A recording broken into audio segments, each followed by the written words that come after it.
খুবই টেস্টি এবং ঝটপট তৈরি হয়ে যাওয়া একটা স্ন্যাক্সের রেসিপি আজ আপনাদের সাথে শেয়ার করছি। বানাচ্ছি ডিম পেঁয়াজি। প্রথমে পেঁয়াজির জন্য পাতলা করে স্লাইস করে কেটে দেওয়া পেঁয়াজ নিয়ে নিয়েছি। দুটো ডিম নিয়ে নিয়েছি। একটা ডিমকে 4 ফালি করে নেব।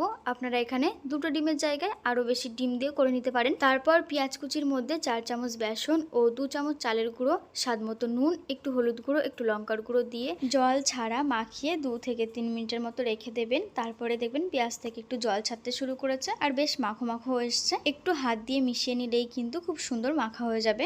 এবার হাতের মধ্যে পেঁয়াজের মিশ্রণটা নিয়ে একটা করে ডিমের টুকরো দিয়ে খুব ভালো করে মুড়ে চপের মতো করে তৈরি করে নেব। এভাবেই বাকি চপগুলোকেও তৈরি করে নেব। তারপর গরম তেলের মধ্যে একে একে চপগুলোকে দিয়ে লো টু মিডিয়াম আঁচে ফ্রাই করে নিতে হবে। ওপরটা পেঁয়াজের প্রলেপ আর ভেতরে ডিম, খেতে কিন্তু ভীষণই সুন্দর লাগে। একবার বানিয়ে দেখতে পারেন। ব্যাস তৈরি গরম গরম ডিম পেঁয়াজি। আপনাদের রেসিপিটা কেমন লাগলো অবশ্যই জানাবেন। সকলে ভালো থাকবেন, সুস্থ থাকবেন। টাটা।